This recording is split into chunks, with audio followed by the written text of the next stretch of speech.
शूर्यशौर्यमथेन्दुरिन्द्रपदवी सन्मङ्गलं मङ्गलम्। मृत्युंजयाय रुद्राय नीलकंठाय संभवे अमृतेशाय सर्वाय महादेवाय ते नमः। सर्वमंगलमांगल्ये शिवे सर्वार्थसाधिके शरण्ये त्र्यंबके देवी नारायणि नमोस्तुते। ఈటీవీ ప్రేక్షకులకు జయనామ సంవత్సర ఉగాది శుభాకాంక్షలు. నేటి కాలమాన విశేషాలను గమనిద్దాం. స్వస్తిశ్రీ చాంద్రమాన జయనామ సంవత్సరం ఉత్తరాయణం, వసంత ఋతువు, చైత్రమాసం, శుక్లపక్షం, సోమవారం. సూర్యోదయం 6:15 సూర్యాస్తమయం 6:25. తిథి పాడ్యమి రాత్రి 10:28 వరకు. నక్షత్రం రేవతి రాత్రి 12:28 వరకు. వర్జం మధ్యాహ్నం 12:59 నుంచి 2:31 వరకు. దుర్ముహూర్తం మధ్యాహ్నం 12:44 నుంచి 1:33 వరకు. మరల మధ్యాహ్నం 3:10 నుంచి 3:59 వరకు. అమృతకాలం రాత్రి 10:10 నుంచి 11:42 వరకు. రాహుకాలం సోమవారం కాబట్టి ఉదయం 7:30 నుంచి 9 గంటల వరకు. ఈరోజు శుభ సమయం ఉదయం 7:10. విశేషించి ఈరోజు ఉగాది కాబట్టి మనం నిత్యకృత్యాలలో పంచాంగ శ్రవణాధికము అలాగే నవగ్రహ ఆరాధన మొదలైనవి చేయాలి కాబట్టి ఈ 7:10 నూతన వస్త్రధారణ చేసి ఆ కార్యక్రమాలను ప్రారంభించడం కూడా బాగానే ఉంటుంది. దాన ధర్మాధికం చేయడానికి కూడా చాలా ఉత్తమమైనది. ఎందుకోసం అంటే ఉగాది నాడు మనం ఏ కార్యక్రమాలు చేస్తామో అది సంవత్సరం అంతా సత్ఫలితాలను ఇచ్చేవిగా ఉంటాయి కాబట్టి. ఇంకా విశేషించి ఈరోజు ఉగాది నాడు ఏ రకంగా ఉంటాయి కార్యక్రమాలు అంటే, సూర్యోదయానికి ముందే చక్కగా స్నానం చేసి బంధుమిత్రులతో కలిసి తర్వాత అభ్యంగ స్నానం చేయాలి. అభ్యంగ స్నానం కంటే ముందు నిత్య స్నానం చేయాలి అనే విషయాన్ని కూడా మనం గుర్తుపెట్టుకోవాలి. ఈ అభ్యంగ స్నానం అయిన తరువాత నూతన వస్త్రాభరణాలను ధరించి బంధువులతో మిత్రులతో కూడి ఈ నవగ్రహాలను అలాగే వినాయకుడిని, సరస్వతీదేవిని వీళ్ళందరినీ కూడా పూజించుకోవాలి. పూజిస్తే ఏమవుతుంది అంటే మన ఆలోచనలు సక్రమంగా పనిచేస్తాయి అని అర్థం. నిజానికి ఆలోచనతోటే అన్నీ ఉంటాయండి. మనయేవ మనుష్యాణం కారణం బంధమోక్షయో. కాబట్టి ఆ ఆలోచన సరిగా పనిచేయడం అనేటువంటిది ఆరాధన వలననే వస్తుంది. ఆ విధంగా ఆరాధన చేసి తర్వాత పంచాంగ శ్రవణం చేసి కాలపురుషునికి ఉగాది పచ్చడి అంటే మనకు ఏవైతే మామిడి ముక్కలు, ఆవు నెయ్యి కూడా వేయాలి. ఈ రకంగా చేసినటువంటి ఆ పచ్చడిని మనం భగవంతునికి, కాలపురుషునికి నివేదించి వాటిని స్వీకరించాలి. నేటి ఆణిముత్యాలు.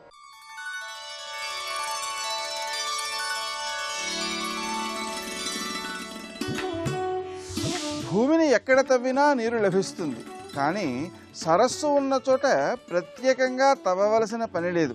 అలాగే భగవంతుడు సర్వత్రా ఉన్న పుణ్యక్షేత్రాలలో ఆయన దర్శించటం సులభం.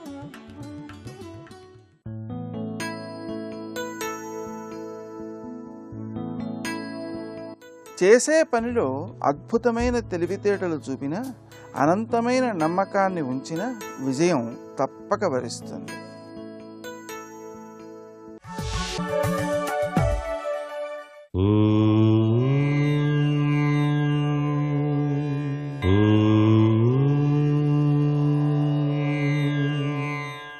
శ్రీం శివాయ నమః. ఈటీవీ ప్రేక్షకులందరికీ కూడాను జయనామ సంవత్సర ఉగాది శుభాకాంక్షలు తెలియచేస్తూ, పవిత్రవంతమైనటువంటి ఈ ఉగాది పండుగ నేడు సోమవారం నాడు రావటం ఆశుతోషునికి తప్పనిసరిగా ప్రార్థించాలి. ఈరోజు అభిషేకార్చన తప్పనిసరిగా చేయటం ఆ కాల పురుషుని తత్వంలో విరాజిల్లేటువంటి గ్రహ నక్షత్ర మాలిక ధారుడైనటువంటి ఆ స్వామి అనుగ్రహాన్ని ప్రతి ఒక్కరూ కూడాను సంపాదించుకోవాలి. సూర్యోదయాత్పూర్వమే నిద్ర నుంచి లేచి చక్కగా దంతధావన అనంతరం ఒంటి నిండా కూడాను నువ్వుల నూనె పూసుకొని పవిత్రవంతమైనటువంటి అభ్యంకర స్నానాన్ని ఆచరించి నూతన వస్త్రములు కట్టుకొని నూతన ఆభరణములు ధరించి చక్కగా దైవ ఆరాధన చేసుకోవాలి. దైవ ఆరాధనలో పంచాంగాన్ని కూడా ఉంచి చక్కగా నమస్కృతాంజలు గడించి పంచాంగ శ్రవణ పఠనం చేయించటం లేక వినటం విశిష్టవంతమైనటువంటి అభివృద్ధికరమైన ప్రభావాన్ని కలిగిస్తుంది. ఈ ఉగాది నాడు తప్పనిసరిగా షడ్రసోపేతమైనటువంటి ఆ యొక్క పులుపు, తీపి, వగరు కలిసినటువంటి ఉగాది పచ్చడిని స్వీకరించాలి. ఇది కాలానుగుణంగా మనిషి ఆరోగ్యానికి సూచిక తత్వాన్ని ప్రసాదించేటువంటి అమృత తత్వాన్ని ఇస్తోంది ఈ పచ్చడి. అలాగే వేద బ్రాహ్మణోత్తములకు చక్కగా సత్కారం చేయటం కూడాను ఈ ఉగాది నాడే ఎవరైతే ఆచరిస్తారో వారికి సర్వేశ్వరుని యొక్క అనుగ్రహ కటాక్ష వీక్షణాలు ఎల్లవేళలా ఉంటాయి. ఉగాది నాడే చాలామంది గ్రామ దేవతల్ని కూడా ఆరాధన చేసేటువంటి తత్వం ఉంది. అంతేకాకుండా ధ్వజారోహణము అని చెప్పేసి దేవాలయ ధ్వజస్తంభం ఎదుట దీపారాధన చేయటం చాలా గొప్ప విశేషం. ఇంటిలో తప్పనిసరిగా ఈ సంవత్సరం జైనామ సంవత్సరం కాబట్టి ఈశ్వరారాధన చేసి ఆ తీర్థాన్ని అందరూ కూడాను పుచ్చుకొని రాబోయేటువంటి ఆ ఉష్ణతత్వాన్ని చక్కగా సంరక్షించుకోవడానికి వడపప్పు పానకం 10 మందికి పంచడం కూడా శ్రేయోదాయకం. ఇది వసంత నవరాత్రులకు నాంది పలుకుతుంది. కాబట్టి సర్వే జనాః సుఖినో భవంతు.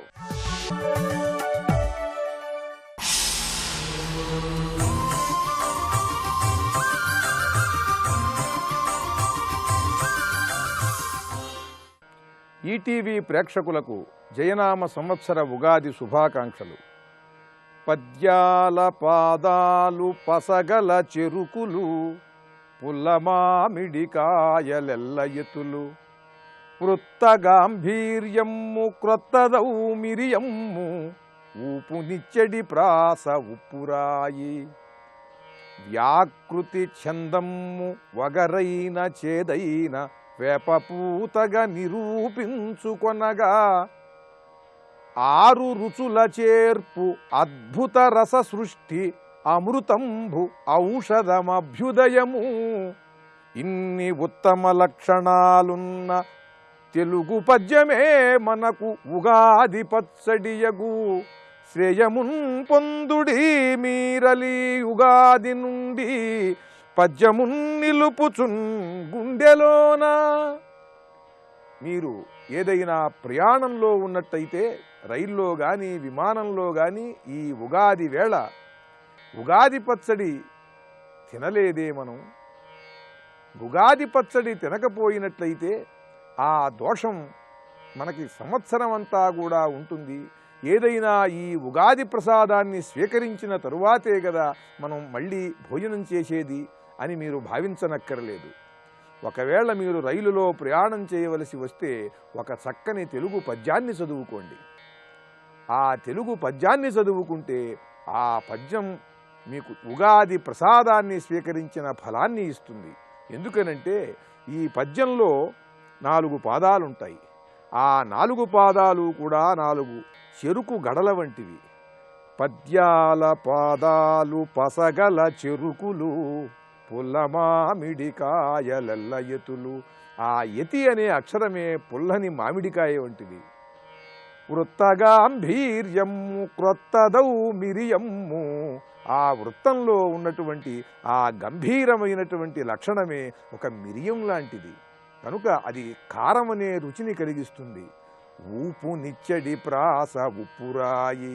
ఆ ప్రాసాక్షరం ఉప్పురాయి వంటిది. అలాగే వ్యాకరణం ఒక విధంగా ఎవరికీ కూడా అర్థం కాదు. కాస్త వగరుగా ఉంటుంది, ఛందస్సు కాస్త చేదుగా ఉంటుంది. ఈ వ్యాకరణము ఛందస్సు కలిగి ఉంటుంది గనక ఈ పద్యం చేదు వగరు రుచులను కూడా కలిగి ఉంటుంది. ఆ విధంగా ఈ 6 రుచుల చేర్పు అద్భుత రస సృష్టి, ఈ షడ్రుచులతోనూ నిర్మాణమైనటువంటి ఈ పద్యం ఇది అద్భుతమైనటువంటి రస సృష్టి.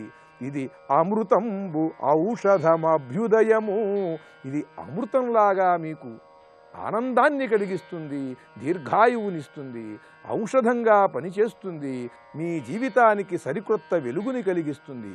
ఇన్ని ఉత్తమ లక్షణాలున్నటువంటి ఈ తెలుగు పద్యమే ఉగాది ప్రసాదంగా భావించి స్వీకరించండి. శ్రేయమున్ పొందుడి మీరలి యుగాది నుండి పద్యమున్ నిల్పుచున్ గుండెలోనా. జై తెలుగు తల్లి.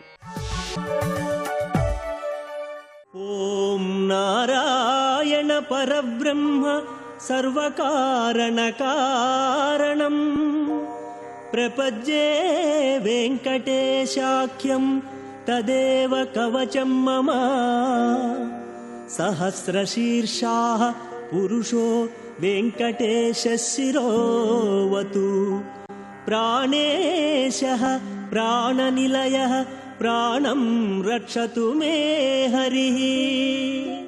నారాయణం నమస్కృత్య నరం చైవ నరోత్తమం దేవీం సరస్వతీం వ్యాసం తతో జయముదీరయేత్ తతో జయముదీరయేత్.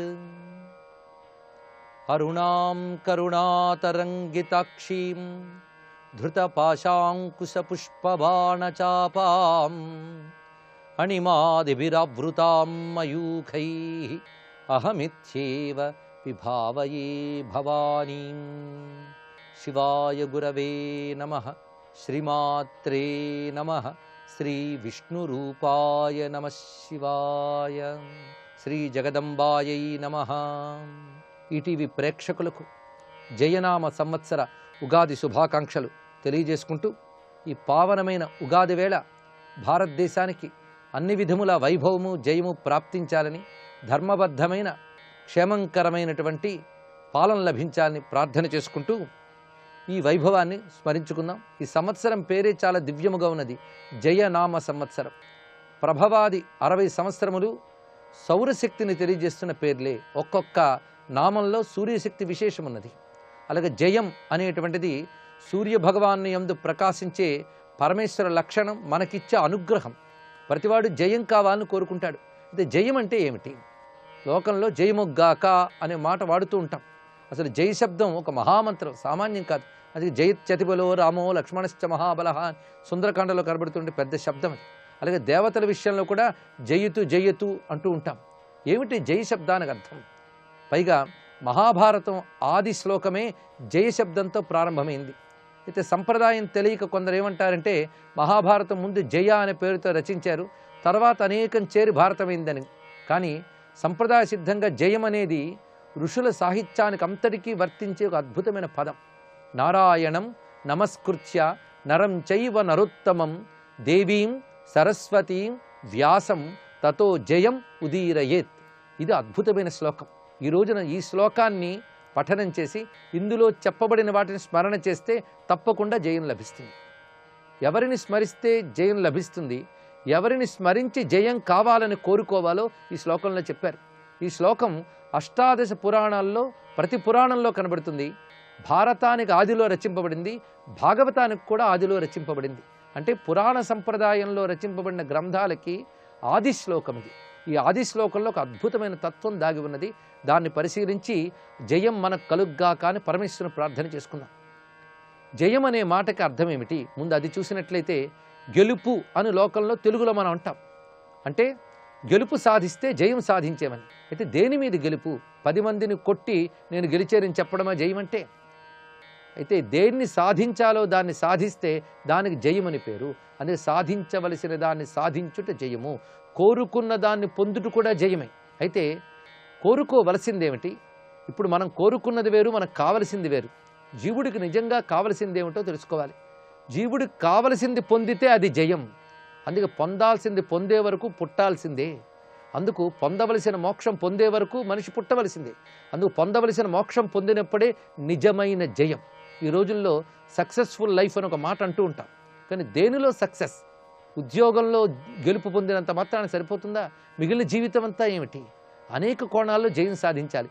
అందుకే మానవుడు పరిపూర్ణమైన విజయవంతమైన జీవితం ఎప్పుడు సాధించినట్లు అనే దానికి వేద సంస్కృతి అద్భుతమైన నిర్వచనం చెప్పింది జయం అనే మాటకి. జీవుడు సాధించవలసిన ప్రయోజనాలు 4 ఉన్నాయి. మొత్తం ప్రపంచంలో ఉన్న సర్వమానవులు తలలు బద్దలు కొట్టుకుని ఆలోచించినా 5వది చెప్పలేరు, 4 ఉన్నాయి. అది ధర్మ, అర్థ, కామ, మోక్ష. ఈ 4 సాధించినప్పుడే జయం అని అర్థము. ఇందులో ఏదో ఒక్కటి సాధించినా అది విఫలమే తప్ప విజయం కాదు. ముందు ధర్మము, తర్వాత అర్థకామములు, ఆ తర్వాత మోక్షం. ధర్మబద్ధంగా అర్థకామాలు సంపాదిస్తూ భక్తితో జ్ఞాన విచారణతో మోక్షాన్ని పొందాలి. ఇది జీవన పరమార్థం. అసలు ముఖ్యమైనది మోక్షం. అది పొందాలంటే ముందు ధర్మం ఉండాలి. జీవయాత్ర సాగాలంటే అర్థకామాలు ఎలాగూ ఉండాలి. వద్దన్నా ప్రతివాడు అర్థకామాల కోసమే ప్రయత్నం చేస్తుంటాడు. ధర్మం గురించి మోక్షం గురించి ప్రయత్నించే వాళ్ళు చాలా తక్కువ. అర్థము కామము ప్రతివాడికి కావాలి. కోరిక తీరాలి, ఆ కోరిక తీరడం కోసం అర్థం కావాలి. కానీ అర్థకామాలు ప్రతివాడికి కావాలి. కానీ అర్థకామాల కంటే ముందు ధర్మం ఉండాలి. ధర్మబద్ధంగా అర్థకామాలు సంపాదిస్తూ శాస్త్ర విచారణ, భక్తి, భగవద్ ఉపాసన చేస్తూ చిత్తాన్ని శుద్ధి చేసుకుని మోక్షం పొందాలి. అప్పుడు జీవితం పరిపూర్ణమవుతుంది. అందుకే అర్థకామాలు వద్దనలేదు భారతీయ ఋషులు. ధర్మ, అర్థకామ, మోక్షాలు 4 పొందితేనే వాడిది జయవంతమైన జీవితం. అలాంటి ఈ 4 పురుషార్థాలను సాధించే జయం ఏదైతే ఉందో ఆ జయం కావాలి అంటే అది ఋషులు ఇచ్చిన జ్ఞానం వల్లనే సాధ్యమవుతుంది. అందుకే జ్ఞానం ఎవరెవరి నుంచి వచ్చిందో వారిని నమస్కరిస్తున్నారు ఇక్కడ. నారాయణం నమస్కృత్య నరం చైవ నరోత్తమం దేవీం సరస్వతీం వ్యాసం. ముందుగా నారాయణునికి నమస్కారము, నరునికి నమస్కారము, నరోత్తమునికి నమస్కారము అన్నారు ఇక్కడ. నారాయణ, నర ఈ 2 కూడా నరనారాయణులు అని చెప్పబడేటువంటి నారాయణుని యొక్క తపోమూర్తులైన అవతారాన్ని స్మరింపజేస్తున్నారు. ఈ నరనారాయణులే కృష్ణార్జునులు. వారిద్దరిని తలంచుకోవాలంటే భగవద్గీత ఇంకేమున్నది, ఆ భగవద్గీతను స్మరించుకోవాలి. నరుడైన అర్జునునికి నారాయణుడైన కృష్ణుడు బోధించిన భగవద్గీత మన జీవితాన్ని జయించేస్తుంది. అసలు నరనారాయణ తత్వాన్ని ఉపాసన చేయడం భారతీయులందరికీ కర్తవ్యమని భాగవతం చెప్తున్న గొప్ప విషయం. పూర్ణ బ్రహ్మమైన నారాయణుడు, అంశావతారమైన నరుడు, వీరు ఉభయులు ఆచార్య రూపములు. ఇప్పటికీ దివ్యమైన బదరీ క్షేత్రమునందు సర్వ విద్యల్ని రక్షిస్తున్న తపోమూర్తులు నరనారాయణులే. మహర్షులందరూ వీరిని చేరే జ్ఞానము పొంది ప్రపంచానికి అందించారు. వ్యాసుల వారు కానీ, ఆదిశంకర భగవత్పాదుల వారు కానీ నేటికి బదరీ తీర్థమునందు ఉన్న నరనారాయణుల ఆశ్రమాన్నే ఆశ్రయించుకున్నారు. అందుకు ప్రతివారు ప్రాతకాలంలో ఈ నరనారాయణుని స్మరించుకోవాలి. ఈ నరనారాయణులు ఏ మూర్తి వల్ల వచ్చారు అంటే నరోత్తమం, అంటే పురుషోత్తముడైనటువంటి పరమాత్మ. ఆయనే నారాయణ, నర అనే 2 మహర్షుల రూపంలో వచ్చాడు. అందుకే నారాయణ నమస్కృత్య నరంచైవ నరోత్తమం. తర్వాత దేవీం సరస్వతీం, సరస్వతీదేవిని ప్రార్థించమని చెప్తున్నారు ఇక్కడ. ఎటువంటి సరస్వతి? దేవీం సరస్వతీం అని చెప్పడంలో విశేషం ఏంటంటే దివ్య సరస్వతి. సరస్వతి అంటే జ్ఞానం. జ్ఞానం 2 రకాలు, లౌకికము, దివ్యము అని. లౌకికం అంటే లోకంలో బ్రతకడానికి పనికొచ్చే తెలివితేటలన్నీ లౌకిక సరస్వతి.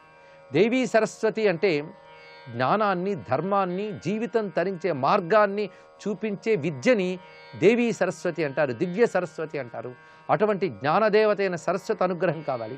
ఇంతవరకు పురుషోత్తముడైన వాసుదేవుడు, ఆయన ధరించినటువంటి అవతారములు నరనారాయణులు, ఆ తర్వాత వారి వల్ల లభించిన దివ్య జ్ఞాన రూపిణైన సరస్వతి, ఇలాగా మొత్తం 4 స్మరించుకున్నాం. అటు తర్వాత ఇంత విద్యని ఆ సరస్వతీదేవిని మనకందించినటువంటి మహానుభావుడు వ్యాసదేవుడు, ఆయన్ని స్మరించుకోవాలి. వీరందరికీ నమస్కారం చేసుకుని అప్పుడు నేను జయం పలుకుతున్నాను అని సూత పౌరాణికుడు 18 పురాణాలని ఇచ్చాడు. అదేవిధంగా భారతాన్ని ఇచ్చారు, భాగవతం చెప్పాడు. అందుకు సూత పౌరాణికుడు చెప్పిన విషయములకు మాత్రమే ఈ శ్లోకం ఉంటుంది. ఆ శ్లోకాన్ని మనం ఇప్పుడు స్మరించుకుంటున్నాం. ఈ దేవతల్ని, గురువుల్ని స్మరించుకుంటే జయం లభిస్తున్నది. ఇప్పుడు జయం అనే మాటకి ఒక అర్థం చెప్పుకున్నాం. ఇప్పుడు మరొక అర్థాన్ని తీసుకోవాలి. మన భారతీయ వాంగ్మయంలో అక్షర సంఖ్యలను కొన్ని ఉన్నాయి. అంటే ఒక్కొక్క అక్షరానికి ఒక్కొక్క సంఖ్య చెప్తారు. కటపయాది సంఖ్యాశాస్త్రం అని దాని పేరు. జయ అనేటువంటి మాటలో 18 అనే అంకె దాగి ఉందిట. అందుకు 18 సంఖ్యతో కూడిన గ్రంథము చెప్పేటప్పుడు జయముదీరేత్ అంటారు. ఒక అర్థంలో ధర్మ అర్థ కామ మోక్షములు ఏ శాస్త్రమునందు చెప్పబడుతున్నాయో ఆ శాస్త్రం చెప్తున్నాను అనే ఉద్దేశంతో తతో జయముదేరియేత్ అన్నారు. అంటే భారతం కానీ భాగవతం కానీ అష్టాదశ పురాణాలు కానీ 4 విధాల పురుషార్థాలు పొందడానికి పుట్టినవి గనక జయముదిరేత్ సరిపోయింది. ఇంకొక అర్థంలో 18 సంఖ్యతో కూడిన శాస్త్రమును చెప్తున్నాను అన్నారు. అంటే భారతం 18 పర్వాలు, అందుకే జయ అంటే 18 పర్వాల సంఖ్య గల గ్రంథం అని. అదేవిధంగా భగవద్గీత 18 అధ్యాయాలు. ఇక భారతంలో ఉన్న సైన్యము 18 అక్షౌహిణులు. ఇది తెలుసుకోవాల్సింది. ఇక పురాణములన్నింటికి శ్లోకం ఎందుకు చెప్పారంటే పురాణములు అష్టాదశ పురాణములు, 18 మహాపురాణాలు, 18 ఉపపురాణములు. అందుకే అక్కడ కూడా జయ అనేది 18 అనే సంఖ్యతో సరిపోతుంది. అంతేకాదు 18 అనేది యోగపరంగా కూడా చాలా గొప్ప అంశాన్ని తెలియజేస్తుంది. మూలాధారం నుంచి సహస్రారం వరకు మొత్తం 7 భూమికలు చెప్పారు. అందులో ఆజ్ఞాచక్రం వరకు 6 చక్రములు, ఆ తర్వాత సహస్రారం పరంధామం. ఈ 6 చక్రముల్ని దాటి వెళితే పరంధామానికి వెళతారు యోగపరంగా. అలా పరిశీలిస్తే మూలాధారం నుంచి 6 చక్రములకు వెళుతున్నప్పుడు ఒక్కొక్క చక్రం దగ్గర 3 భూమికలు ఉంటాయట. ఆ మొత్తం 18 దాటగలిగితే సహస్రారంలోనే పరమాత్మని చేరగలమని. ఇదే విషయం స్వామి అయ్యప్ప ఆలయంలో 18 మెట్లలో ఉన్నటువంటి అంతరార్థం కూడా ఇదే. అందుకు 18 పూర్ణ సంఖ్య. 1, 8 కలిపితే 9 అవుతుంది. అది పూర్ణత్వాన్ని తెలియజేస్తుంది. ఆ పరిపూర్ణత్వాన్ని పొందడమే 18లో కనబడుతున్నది. అందుకు పరిపూర్ణతని సాధించడమే జయం. అందుకు జయ శబ్దానికి ఇక్కడ పరిపూర్ణత అని ఒక అర్థం, యోగపరంగా ఉత్తీర్ణుడవడం అని ఒక అర్థము, చతుర్విధ పురుషార్థములు సాధించడం అని అర్థం. అలాంటి జయం సాధించడానికి ఈ ఉగాది నాడు మనం సంకల్పం చేసుకోవాలి. ఊరకనే ఆ పేరు వస్తున్నదా? అలాంటి సాధనలకు పనికొచ్చేటువంటి గొప్ప కాలము ఈ జయనామ సంవత్సరంగా భావన చేసుకుని అటువంటి సంకల్పంతో ఆధ్యాత్మిక సాధనలు ఉత్తీర్ణులం కావాలి. అయితే ఈ చైత్రశుద్ధ పాడ్యమి కల్పాది అని చెప్పబడుతుంది. ఈ రోజునే మత్స్యావతారం జరిగింది అని శాస్త్రం చెప్తున్న అంశం. కొందరైతే చైత్రశుద్ధ తృతీయ నాడు జరిగింది అంటారు. 1-2 రోజులకి ఏముంది కానీ ఆది అవతారమైన మత్స్యావతారం జరిగిన రోజు ఇది. మొత్తంగా ఈ చైత్రమాసమంతా ఆధ్యాత్మిక సాధనకి చాలా విశేషం. అందులో మొదటి 9 రోజులు అత్యంత ప్రధానమైనటువంటిది. చైత్రశుద్ధ తృతీయ నాడు గౌరీ సహితంగా శివుని ఆరాధించడం చాలా విశేషం. ఆ రోజునే శివపార్వతులకు కానీ రామచంద్రమూర్తికి కానీ డోలోత్సవం చేయాలి. అంటే ఉయ్యాలలో ఆ మూర్తుల్ని పెట్టి ఊచాలిట. ఆ తృతీయకే మన్వాది అని కూడా అంటారు. అదేవిధంగా చైత్రశుద్ధ చతుర్థి చవితి నాడు గణపతిని ఆరాధించినట్లయితే విఘ్ననాశనం కలిగి రోగాలు నశించి అన్ని కోరికలు నెరవేరుతాయి. ఆ రోజు చవితి చాలా విశేషం. దీనికి దమన చతుర్థి అని పేరు. దమనము అంటే నిగ్రహించుట. అలాగే దవనం అనే ఆకు దొరుకుతుంది, ఆ పత్రముతో పూజించితే చాలా శ్రేష్టం. చైత్రశుద్ధ పంచమి నాడు నాగపూజ చేయడం చాలా శ్రేష్టం అని చెప్పారు. షష్ఠి నాడు సుబ్రహ్మణ్యారాధన విశేషం. అష్టమి నాడు భవానీ అష్టమని అమ్మవారిని ఆరాధించాలి. నవమి నాడు పరిపూర్ణంగా అమ్మవారిని రామచంద్రమూర్తిని ఆరాధించాలని ఈ నవకర్తవ్యంగా చెప్పారు. ఇన్ని దేవతలు కలిసి మనకు జయము ప్రసాదింతురుగాక. సర్వం శ్రీ లలితా చరణారవిందార్పణమస్తు.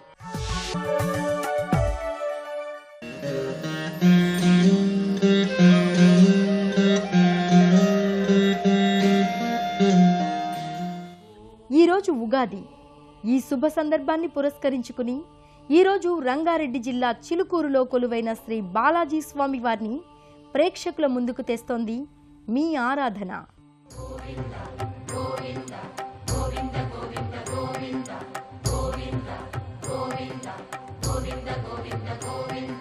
కలియుగ వైకుంఠంగా ప్రసిద్ధిగాంచిన తిరుమలలోని శ్రీ వెంకటేశ్వర స్వామితో సమాన ప్రాశస్త్యాన్ని పొందిన బాలాజీ స్వామి ఇక్కడ వీసా దేవుడిగా, కోరిన వరాలను తీర్చే కొంగు బంగారంగా భక్తుల చేత నిత్య నీరాజనాలందుకుంటున్నాడు. సుమారు 5 శతాబ్దాల క్రితం గుణాల మాధవరెడ్డి అనే వెంకటేశ్వర స్వామి భక్తుడు చిలుకూరులో నివసించేవాడు. ప్రతి ఏటా క్రమం తప్పకుండా తిరుమలకు వెళ్లి స్వామి దర్శనం చేసుకునే మాధవరెడ్డి వృద్ధాప్యంలో ఒకరోజు తిరుమల యాత్రకు పయనం కట్టాడు. కాలినడకన కొంత దూరం వెళ్లేసరికి స్పృహ తప్పి పడిపోయిన ఆ భక్తుడికి కలలో వెంకన్నస్వామి దర్శనమిచ్చారు.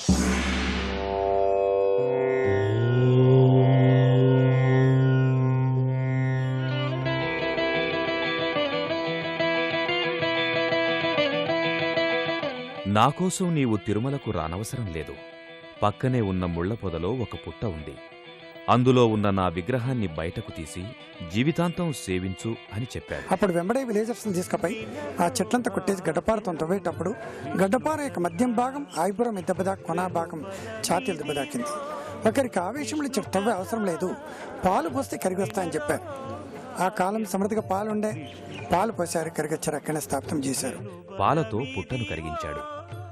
పుట్ట కరిగిపోయి ఏకశిలలో వెంకటేశ్వరుడు, అలివేలు మంగమ్మ, పద్మావతి విగ్రహం కనిపించింది. అదే చోట మాధవరెడ్డి గుడి నిర్మించి పూజలు నిర్వహించాడు. ఇక్కడ కొలువై ఉన్న బాలాజీ స్వామికి తిరుమలలో మల్లే కాకుండా 4 చేతులుంటాయి. జగన్మాతలు శ్రీదేవి, భూదేవిలు ఇక్కడ వారిద్దరూ ఒకటే శిలలో ఒక పక్కన ఉండడం విశేషం. ఇక్కడ స్వామివారికి 3 చేతులలో పద్మం, 1 చేతిలో శరణాయతత్వం ఉంటాయి. ఇక్కడ అమ్మవారిని రాజ్యలక్ష్మి అమ్మవారిని పిలుస్తారు. ఇతర పుణ్యక్షేత్రాలలోని ఆలయాలకు మల్లే కాకుండా ఇక్కడున్న ఆలయంలో నిర్వహిస్తున్న ఏర్పాట్లన్నీ వైవిధ్యంగా ఉన్నాయి. ఇక్కడ విఐపీలకు ప్రత్యేకమైన ఏర్పాట్లు లేవు. ఆలయంలో హుండీ లేదు, ఆర్జితం టికెట్లు లేవు. ఎంతటి వారైనా ఇక్కడ సామాన్యులతో పాటు వరుసలో నిలబడి స్వామిని దర్శించుకోవలసిందే. ఇతర దేవాలయాలకు మల్లే కాకుండా చిలుకూరులో స్వామిని దర్శించుకునే పద్ధతి భిన్నంగా ఉంది.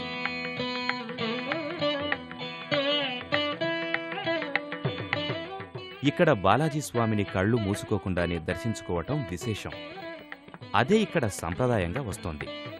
స్వామి కళ్ల ముందే ఉండగా కళ్ళెందుకు మూసుకోవడమని ఈ సంప్రదాయంలో దాగిన ఆంతర్యంగా చెబుతారు. ఈ మందిర సాంప్రదాయం ప్రకారం 11 ప్రదక్షిణాలు చేసిన తరువాత స్వామివారిని మనసులో కోరిక కోరుకుని, కోరిక నెరవేరిన తర్వాత పునర్దర్శనానికి వచ్చి 108 ప్రదక్షిణాలు చేసి స్వామివారికి భక్తులు కృతజ్ఞతలు తెలియజేసుకుంటారు.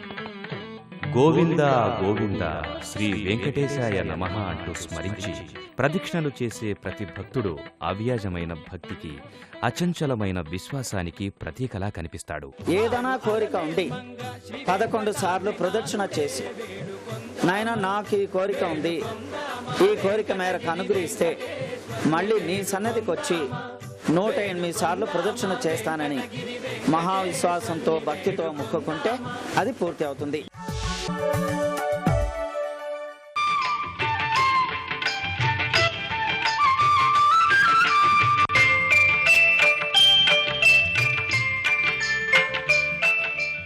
అందరికీ జయనామ సంవత్సర ఉగాది శుభాకాంక్షలు అని చెబుతూ,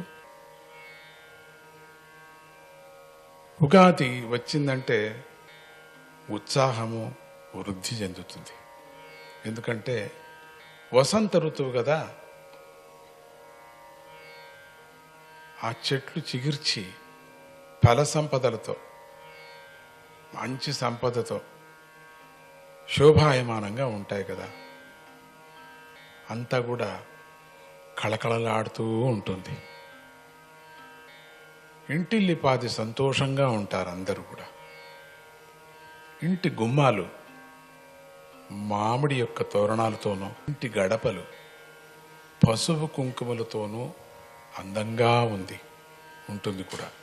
లక్ష్మి కళతో ఉట్టిపడుతూ ఉంటాయి.